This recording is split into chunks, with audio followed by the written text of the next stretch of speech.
Admiral Elena Reyes stood motionless before the viewport, her weathered hands clasped behind her back, as she watched the Concorde delegation's shuttle approach Earth's primary orbital shipyard. 6 months since humanity's first contact with the Galactic Concorde, and already the vultures were circling. "They're right on schedule," Commander Jackson noted beside her. "The Gen representative seems particularly eager." Reyes allowed herself a small smile. "Of course he is. They all are. Nothing more fascinating than examining the primitive warships of the new species." Below them, visible through the massive transparent aluminum bay doors, sat humanity's pride and joy. A collection of retrofitted pre-Concorde vessels, impressively large but technologically equivalent to children's toys compared to what the elder species commanded. The delegation would tour them, take their scans, make their notes, and leave convinced that humanity posed no military threat whatsoever. "Project Phantom status?" Reyes asked quietly, her voice barely audible. Jackson's reply came just as softly. 100% operational. The Wraith completed final testing yesterday. All 17 vessels are deployed per the Arevis protocol. 17 vessels that didn't officially exist. 17 ships that could not be detected by any known means in the galaxy. The real fleet. The shuttle docked with a mechanical clank that echoed through the observation deck. Reyes straightened her uniform. "Well then, let's go greet our guests." Zorval, military attaché to the Concorde Security Council, tried to hide his disappointment as he studied the specifications of Earth's flagship, the UNS Defender *. The massive vessel was impressive by human standards, nearly a kilometer long with what they called advanced railgun technology and next-generation fusion drives. By Concorde standards, it was laughably outdated, roughly equivalent to vessels the Gen had fielded 8 centuries ago. As you can see, Admiral Reyes was saying as she led the tour, "We've adapted quickly since joining the Concorde. These ships were our best defense just months ago, but we recognize there's much to learn." "Indeed," Zorval replied, mandibles clicking in what humans wouldn't recognize as amusement. "Your adaptability does you credit, Admiral. Though I must ask, our scans indicated 23 military vessel construction bays in this facility, yet I count only 19 vessels." "Excellent observation." Reyes smiled. "The other bays are undergoing maintenance. We had a slight accident during a propulsion test last month. Nothing serious, but safety protocols required a full inspection." The Gen representative, Killeth, stepped forward. "Perhaps we could see these maintenance bays as well. Our engineers might offer assistance." "Another time, perhaps," Reyes replied smoothly. "They're currently depressurized." As the tour continued, none of the delegates noticed the slight shimmer in the air as they passed through what appeared to be an empty construction bay. None of them felt the dozens of eyes tracking their movements from the bridge of the EWS Phantom *, humanity's most advanced warship, hovering perfectly silent less than 10 meters from where they stood. Captain Sarah Chen watched from the command chair, her crew maintaining absolute silence as the aliens passed by, oblivious to their presence. One of the Gen delegates actually walked through the projected hologram that disguised the ship's boarding ramp, his antennae passing inches from a hull that would have appeared solid had he reached out to touch it. When the delegation had moved on, Chen allowed herself to breathe again. "Transmission from Admiral Reyes," her communications officer whispered. Chen nodded, and Reyes's voice came through her neural implant, too low for even enhanced alien hearing to detect. "Phase 1 complete. They suspect nothing. Deploy when ready." Chen smiled as she gave the order to her navigator. The Phantom * would slip away during the night, joining its sister ships already positioned throughout Concorde space. They would watch, they would learn, and if necessary, they would strike with a fury the galaxy could never see coming. Earth would appear weak. Earth would appear primitive. But Earth's silent warships would always be watching. Captain Maya Chen of the EWS Nightshade stared at the emergency transmission, her face illuminated by the soft blue glow of the quantum-encrypted display. 3 years since Earth had joined the Galactic Concord, and now their worst fears were materializing.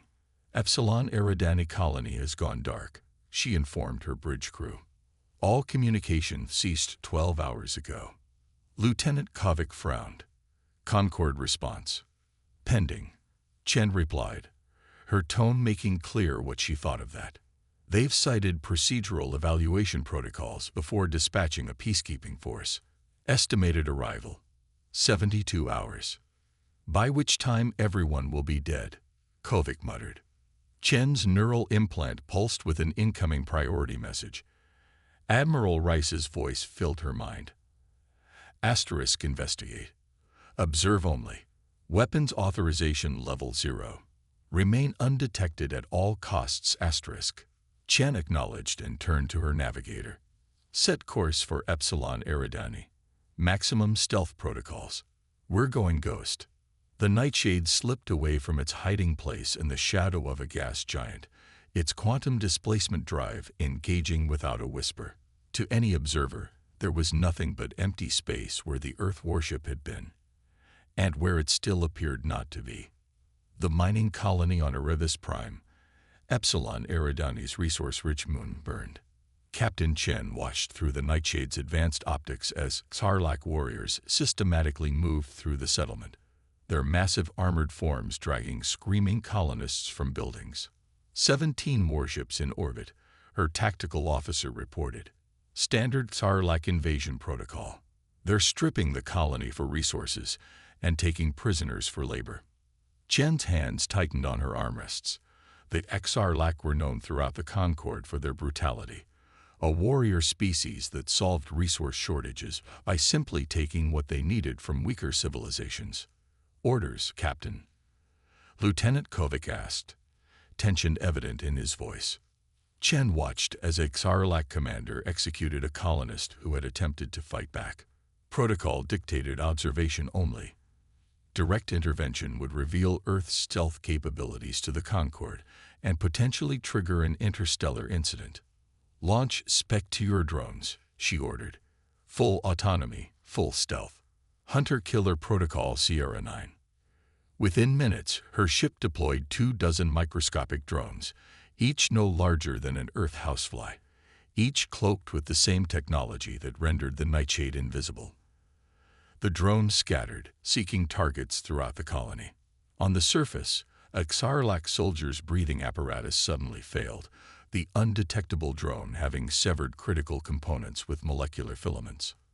Another warrior found his armor's joints suddenly locked, leaving him immobile as colony defense systems, mysteriously reactivated, targeted his position. The Sarlacc commander, Grethar, received increasingly panicked reports from his forces. 3 squads had gone silent. 2 more reported equipment failures. 1 claimed to see shadows moving where no light source could create them. Superstitious fools, Grethar snarled into his communicator. There is nothing here but weak humans. Find these saboteurs and... His words cut off as his communicator died, along with every system in his command center. For the first time in his long, violent career, Grethar felt something approaching fear. 3 days later, the Concord peacekeeping force arrived to find the Sarlacc invasion fleet in disarray. Half their ground forces were dead from environmental accidents and equipment malfunctions. The remaining Sarlacc had withdrawn to their ships, refusing to return to the surface. When interviewed, human survivors spoke of guardian angels and invisible protectors. Concord investigators dismissed these as trauma-induced hallucinations. Observing from high orbit, still perfectly concealed, Captain Chen transmitted a single encrypted message to Earth Command. Asterisk intervention successful. Capabilities intact. Sarlacc retreating. Human casualties, 37. Enemy casualties, 212. No detection asterisk. In her ready room, Chen stared at the colony below. The Nightshade had drawn first blood without firing a single conventional weapon. The galaxy wouldn't know it yet, but they had just witnessed humanity's true face in war, invisible, precise, and utterly lethal. "Set course for rendezvous point," she ordered as she returned to the bridge. "We have more hunting to do." "They're calling them the Ghosts of Erebus now," Admiral Rice said, sliding a datapad across the secure conference table deep beneath the Pacific Ocean. "Rumors are spreading faster than we anticipated." The Joint Chiefs studied the intelligence report. After the Epsilon Eridani incident, stories had proliferated throughout Concord space. Tales of invisible human defenders who could strike without being seen and disappear without a trace. "Is this a problem?" General Santos asked. "It's an opportunity," Rise replied, activating the holographic display. "Effective immediately. We're implementing Ghost Protocol. All 17 Phantom ships will be repositioned near critical human installations throughout Concord space." The room fell silent as the implications sank in. Ghost Protocol had been theoretical until now, a contingency plan for widespread deployment of Earth's stealth fleet. The Kaxarlak incident proved the concept, Rice continued. "Now we expand. Our enemies will never know where we are, or aren't." Commander Takeshi Himura pressed himself against the corridor wall of the Gen flagship *, Imperial Dominance *, his nano-camouflage suit bending light around his body. 2 Gen engineers walked past, their antennae twitching mere centimeters from his face. Neither noticed anything amiss. "Team 2 in position," came the whisper through his neural implant. "Data extraction at 62%. Himura's team had infiltrated the most advanced battlecruiser in the Gen Empire, Earth's most significant potential threat among the Concord species. Their mission: copy classified weapons schematics and leave untraceable monitoring devices throughout the ship. He proceeded toward the quantum core, the heart of the Gen's technological advantage. If Dr. Okafor's theories were correct, the Gen had developed shields that could potentially detect Earth's stealth technology. That could not be allowed to happen. Dr. Aisha Okafor stared at the simulation results with satisfaction. After 3 years of refinement, she had perfected the quantum displacement drive that rendered Earth's phantom fleet invisible. Now she had gone a step further. "The phase shift is stable," she told her team at the Mars Research Facility. "We can now exist partially out of normal spacetime while maintaining full operational capability." One of her engineers shook his head in wonder. "They can't detect what isn't fully in their reality." "Precisely," Okafor replied. "And with these modifications to the existing fleet, we—" An alert chimed on her console. 3 human outposts under simultaneous attack by Xarlak forces. The aliens had returned, seeking revenge for their humiliation at Epsilon Eridani.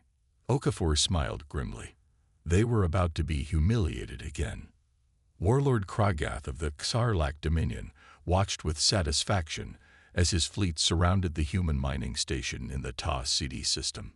After their inexplicable defeat at Erebus Prime, the Warrior Council had demanded retribution. 3 simultaneous attacks would overwhelm whatever defenses the humans possessed. "Begin the assault," he ordered. "No prisoners this time." His gunners targeted the station's life support systems and fired. Nothing happened. "Weapons malfunction," his first officer reported, confusion evident in his gravelly voice. Across the bridge, systems began failing one by one. Navigation, communications, life support. External sensors captured a strange distortion surrounding the ship, as if space itself was bending. "What is happening?" Kragath demanded, panic rising in his chest. The main view screen activated without command, showing a simple text message in the Xarlak language. *, you were warned once. There will not be a third time *. Throughout the Xarlak fleet, similar messages appeared as systems failed. In the void between the warships and the human station, weapon impacts flashed against shields that shouldn't have existed, fired from ships that couldn't be seen. Within 20 minutes, the Xarlak fleet hung powerless in space, life support systems, the only technology still functioning. When conquered peacekeepers arrived hours later, they found bewildered Sarlacc warriors with no explanation for their defeat except tales of human ghosts and weapons that struck from nowhere. In the Concord Security Council, the Gen ambassador slammed his appendage on the table. These accidents involving Sarlacc forces cannot be coincidence. The humans must be hiding military capabilities. Earth's ambassador smiled politely. We have hidden nothing, Ambassador. Our ships are exactly where we said they would be. Perhaps the Sarlacc should consider the possibility that their technology is simply malfunctioning. Behind her diplomatic smile, she knew the truth. Earth's silent warships were everywhere now, watching, waiting, and when necessary, striking from the shadows. The Ghost Protocol had begun. The Concordia Research Station hung in orbit between Jupiter and Saturn, a gleaming testament to interspecies cooperation. Officially, it served as a center for collaborative scientific research between humans and their Gen counterparts. Unofficially, both sides watched each other carefully, neither trusting the other's motives. Captain Layla Sharma of the EWS Wraith observed the station through her vessel's quantum-shifted sensors. Her ship had maintained position 50 kilometers from the station for 3 weeks, completely undetected by either human or Gen technology. Movement on the exterior of Section 7, reported her sensor officer. 4 Gen in environmental suits. Sharma frowned. That's the 3rd unscheduled EVA this week. Magnify. The holographic display zoomed in, showing 4 Gen engineers working near the station's antimatter containment systems. Their movements seemed purposeful, methodical. They're attaching something to the containment field emitters, her science officer noted. Definitely not standard maintenance. Sharma's neural implant pulsed with an alert from the ship's AI. Asterisk in LSS. 98.7% PROBABILITY of sabotage a TIM PT asterisk. Alert Earth Command, she ordered, and prepare electronic countermeasures. I want full access to that station's systems. Intelligence Director Kavath watched with satisfaction as his operatives completed their task. The humans were technological infants compared to the Gen Empire, but their innovations in antimatter containment had proven surprisingly effective. The accident his team was arranging would provide the perfect pretext for demanding access to Earth's shipbuilding facilities. Devices planted, came the encrypted message. Timer set for 6 hours. Will coincide with shift change for maximum confusion. Kavath acknowledged the report and turned to address the Gen ambassador to the Concorde, who waited in his private chamber. When the containment field fails, he explained, the resulting explosion will be catastrophic, but contained enough to preserve evidence of human negligence. The Concorde will have no choice but to grant us inspection rights to all their facilities. And if they refuse? The ambassador asked. Kavath's facial tentacles curled in amusement. Then they appear to be hiding something, which serves our purpose just as well. Inside the station's control room, human scientist Dr. Marcus Kim noticed something odd. The antimatter containment field readings fluctuated almost imperceptibly, too subtle for automated alarms, but enough to catch his experienced eye. Running a level 3 diagnostic, he told his Gen colleague, who seemed strangely unconcerned. Before the diagnostic could complete, every screen in the control room suddenly flashed red. Alarms blared as the station's systems reported a critical containment failure in progress. Evacuation protocol. The station director shouted. All personnel to emergency shuttles. As panic erupted, no one noticed that the antimatter containment readings had mysteriously stabilized, even as the alarms continued to sound. Aboard the Wraith, Captain Sharma worked feverishly through her neural interface, her mind connecting directly with the ship's advanced electronic warfare suite. Her consciousness flowed through the station's systems, identifying and countering the Gen sabotage devices while triggering the evacuation protocol. The devices are neutralized, she reported. Containment field is stable, but I've kept the alarms active to complete the evacuation. The Gen plan, her executive officer asked. Let them think their plan is working, Sharma replied. But we're keeping evidence of their sabotage. Admiral Reyes needs to see this. 3 days later, Gen Ambassador Tolvac stood before the Concord Security Council, his expression appropriately grave. This tragic accident demonstrates the danger of allowing less advanced species access to antimatter technology, he intoned. The Gen Empire requests immediate safety inspections of all human antimatter facilities, including their shipyards. Earth's ambassador responded with unexpected calm. We have completed our investigation into the incident, she said, activating a holographic display that showed the Gen sabotage team at work. It appears the containment field didn't fail at all. It was deliberately targeted. As the council erupted in shocked murmurs, HFY felt ice in his veins. Impossible. The operation had been flawless. Unless. That night, HFY received a message on his supposedly unhackable private terminal. Asterisk. The next time you try to sabotage one of our stations, remember, we see everything, even when you see nothing. Asterisk. Attached was a recording of his private conversation with the ambassador, taken from inside his secure chamber where no surveillance device could possibly exist. For the first time in his career, Intelligence Director HFY felt genuine fear of the humans. Ambassador Thomas Chen moved casually through the crystal gardens of the Concord capital, appearing to admire the bioluminescent flora from a dozen worlds. In reality, his augmented vision was focused on the encrypted data streaming across his neural implant. What he found made his blood run cold. For months, he had suspected the Technology Oversight Committee was more than a regulatory body. Now he had proof, hidden in secured transmissions and classified directives. The elder species weren't just monitoring technological development. They were actively suppressing it, stealing innovations from younger races while deliberately sabotaging their research efforts. And humanity was their primary target. Chen touched his wrist communicator in a gesture that appeared casual to any observer. The quantum-encrypted signal bypassed all Concord monitoring systems. This is Diplomat. I need to speak with Guardian. Immediately.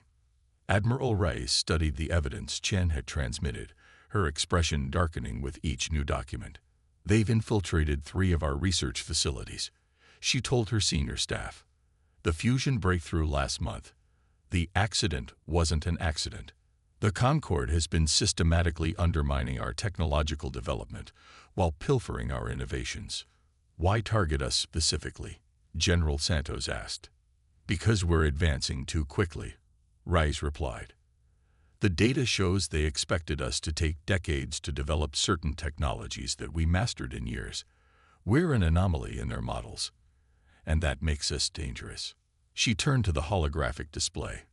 Captain Diaz, your mission has changed. You're no longer just observing. I need you to infiltrate the Concord Central Database on Proxima Prime. Captain Alejandro Diaz of the EWS Phantom, attending via secure quantum link, nodded gravely. What am I looking for? Anything about Earth. Specifically, any plans they have regarding our containment. Diaz had spent 3 weeks on Proxima Prime, the Concord's capital world, his nano-camouflage suit rendering him invisible to all surveillance. Now he knelt before a secure terminal in the most heavily guarded data center in known space, his fingers dancing across a phantom interface only he could see. A guard passed within centimeters, looking directly at him without seeing anything. Diaz held his breath until the alien moved on. Asterisk access granted. Security protocols bypassed asterisk. The Concord's most classified files opened before him, and what he found sent ice through his veins. Asterisk Operation Earthfall. Implementation date, 14 days asterisk. The elder species weren't just concerned about Earth's rapid advancement. They were terrified of it. The file contained detailed plans for a containment action against Earth, using the combined might of 7 species military forces under the guise of a training exercise. They planned to neutralize humanity before it could become a true threat. Dr. Aisha Okafor stepped back from her workstation, fatigue evident in her movements after 48 hours without sleep. On the massive display before her, a simulation showed Earth simply disappearing from all sensors. "It's working," she told the team of engineers and physicists who had labored alongside her. "The planetary displacement field can shield the entire Earth from detection." "Just in time," said Admiral Reyes, who had been observing silently from the rear of the laboratory. "We have 2 weeks before the Concorde makes its move against us." O'Keefe's eyes widened. The rumors were true. "Worse than we thought," Reyes confirmed. "But thanks to your work, we have a response they won't expect." In the grand chamber of the Concorde Security Council, Ambassador Chen maintained a perfect poker face as he listened to the Zhen ambassador's latest accusations. "Earth has been conducting espionage against Concorde members," the alien diplomat insisted, his sensory appendages quivering with manufactured outrage. "We demand inspection rights to all human facilities and a complete accounting of their military capabilities." Chen sipped his water, letting the moment stretch before responding. "That's an interesting accusation from a species that attempted to sabotage our joint research station, Ambassador." "An unfounded claim," the Gen protested. Chen smiled thinly. "If we were spying on you, Ambassador, you would never know it."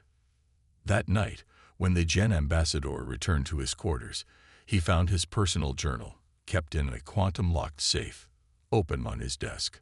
A handwritten note in perfect Gen script sat beside it. "Asterisk, we already have all your secrets. The question is, what will we do with them?" Asterisk. High Admiral Zorak of the Concorde Defense Fleet stood on the bridge of his flagship, the Indomitable Justice, watching with satisfaction as the massive armada assembled. 76 warships from 7 species, each vessel a testament to technological superiority. The largest military force gathered in a century, all under the guise of routine exercises, all aimed at Earth. "Final fleet status," he commanded his executive officer.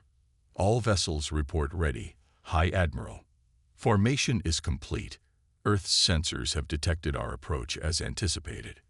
Zorak's facial ridges lifted in what passed for a smile among his species, and their response. As intelligence predicted, their visible defense fleet has taken position around the planet. 17 vessels, primarily the obsolete models we observed during our inspection. Zorak nodded. The humans had played directly into their hands. Concorde intelligence had noted unusual energy signatures from Earth in recent months, suggesting hidden military capabilities. The Security Council had authorized this training exercise as a show of force, and an opportunity to neutralize any threat humanity might pose before it matured. "Open a channel to Earth Command," he ordered. It's time they understood their place in the galaxy. Admiral Reyes stood in Earth's Defense Command Center, surrounded by holographic displays showing the approaching Concorde fleet. To any observer, her expression would appear concerned, even fearful, as she watched humanity's modest defense fleet move into position against an overwhelming force. Only her most trusted officers knew about the slight smile playing at the corners of her mouth. "The decoys are in position," General Santos reported. "All 17 ships are transmitting at full strength, making sure they're nice and visible." Reyes nodded. "And our real fleet?" "All 23 Phantom ships in optimal firing positions, completely undetected. Phase shift systems functioning perfectly. They're seeing exactly what we want them to see." A communications officer turned from his station. "Admiral, we're receiving a transmission from the Concorde fleet." "On screen," Reyes ordered, schooling her features into an appropriate expression of concern. Zorak's alien face filled the display, his expression radiating smug superiority. "Admiral Reyes," he began, "the Concorde Security Council has received disturbing intelligence regarding unauthorized weapons development by Earth forces. You will immediately surrender all hidden military assets and submit to Concorde occupation, or face immediate neutralization." Reyes allowed herself to appear shocked. "High Admiral, we have hidden nothing from the Concorde. Our fleet is where you see it." Zorak's ridges flattened in irritation. Do not insult my intelligence, human. We know you. Rice touched a small control on her wrist. Initiate Operation Blindside. Aboard the Indomitable Justice *. Zarok's transmission to Earth abruptly cut off. Around him, bridge systems began shutting down one by one. Weapons, propulsion, shields, communications, even life support showed warning indicators. What is happening? He demanded as his crew frantically worked unresponsive controls. Unknown, High Admiral. Systems are failing shipwide, and... The tactical officer froze mid-sentence, staring at something behind Zarok. The High Admiral turned to find a human woman sitting casually in his command chair. Captain Maya Chen of the Nightshade smiled pleasantly, an apple in her hand. She took a bite, the crunch unnervingly loud in the sudden silence of the bridge. Your shields only work against threats you can see, she explained, offering him a slice. Quantum mechanics is fascinating that way. Zarok lunged toward her, only to find himself restrained by invisible forces. Two more humans in stealth suits, now partially revealed, holding his arms. Throughout the Concorde fleet, the same scene played out on dozens of command decks. Captains turned to find humans materialize from nowhere, their ships completely disabled by weapons that had struck without being detected. On Earth, Admiral Rise reactivated the communication channel. Zarok's stunned face appeared on screen, Captain Chen visible behind him. You came to our home with 76 warships, High Admiral, Rise said calmly. We responded with 23 that you never saw coming.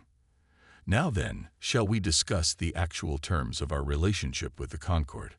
I believe you'll find we're prepared to be quite reasonable, considering the circumstances. The Concorde Grand Assembly Hall had never been so silent.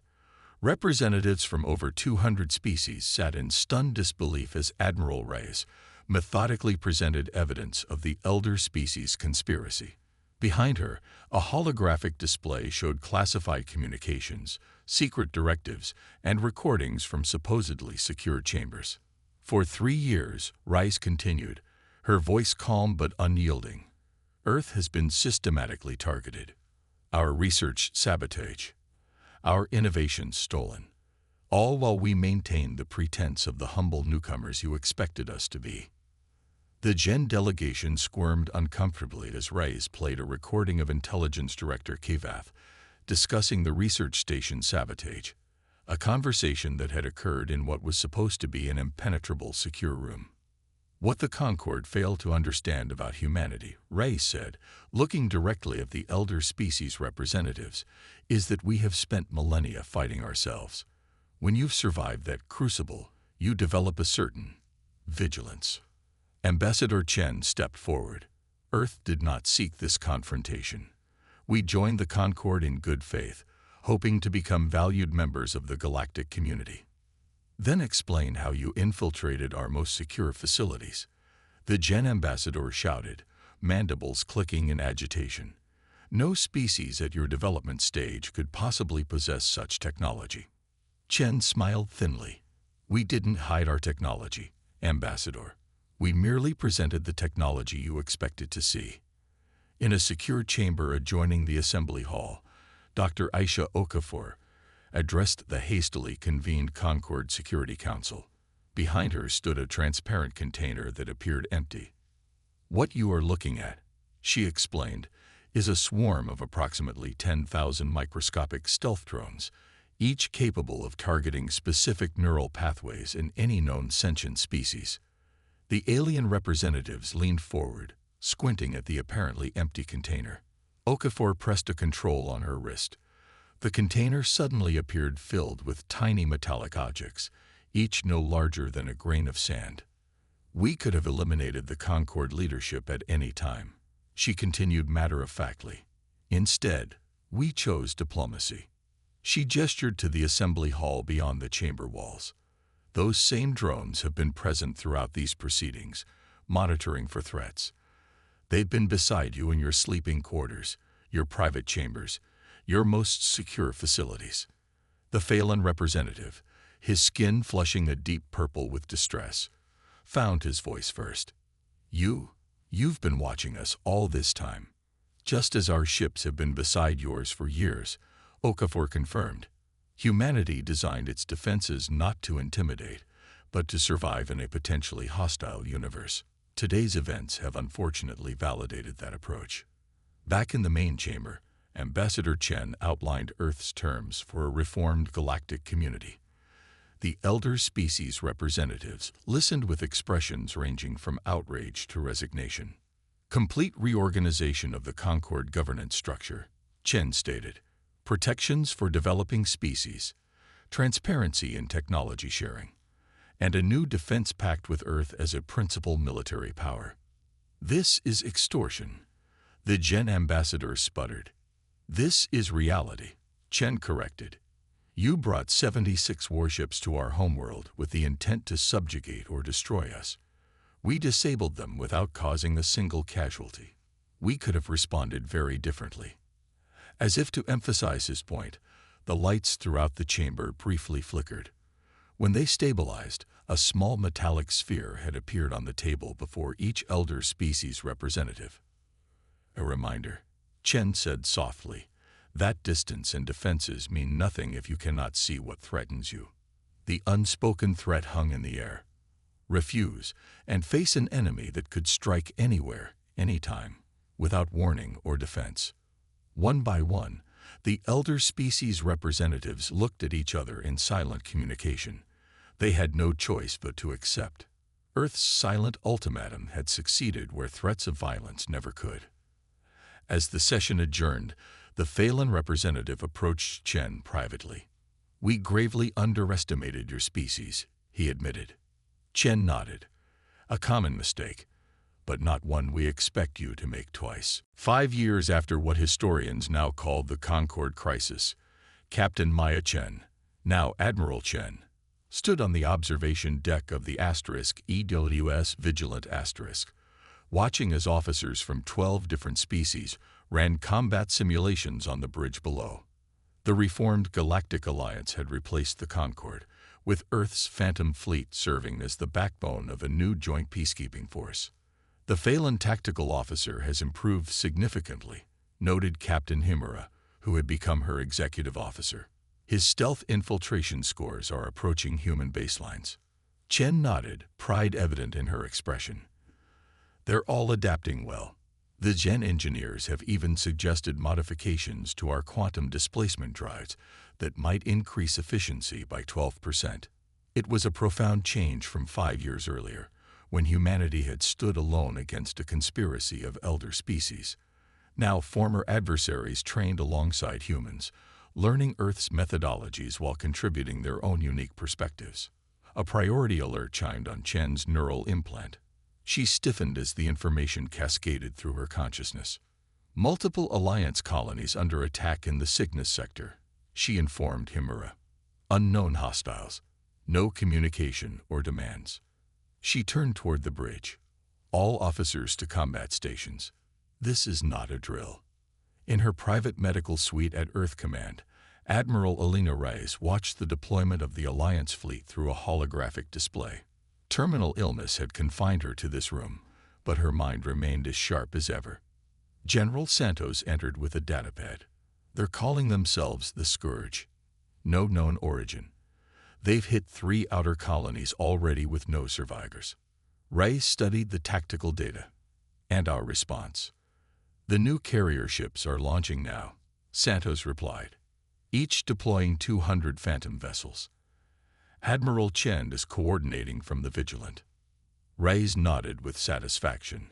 Earth's newest class of vessels, massive carriers capable of deploying hundreds of stealth ships, represented the culmination of everything she had worked toward. The days when humanity feared annihilation by superior forces were over. The Scourge expected easy conquests, she said softly. They're about to learn what happens when you threaten worlds under our protection. Dr. Aisha Okafor accepted the Lifetime Achievement Award from the Alliance Science Academy with characteristic humility. The auditorium was filled with scientists from dozens of species, many of whom had once viewed humanity with suspicion or contempt. Our greatest achievement wasn't the technology itself, she told the assembly. But what we chose to do with it. Earth's paranoia and preparation inadvertently created the foundation for true galactic cooperation. In the front row, the Gen Emperor himself sat in honorary attendance, a gesture unimaginable just years earlier. After his speech, he approached Okafor privately. I still don't understand how you managed to achieve quantum displacement on a planetary scale, he admitted. Our best physicists claim it should be impossible. Okafor smiled enigmatically. That's rather the point, isn't it? In the Cygnus sector, the Scourge Armada pressed deeper into Alliance space. Their hulking vessels, bristling with biological weapons, had anticipated easy prey. They found instead an invisible, implacable defense that struck without warning. Commander Vrax of the Scourge flagship watched in mounting horror as his ships reported catastrophic systems failures across the fleet. Weapons disabled, propulsion offline. Even their biological systems, thought immune to technological interference, were shutting down.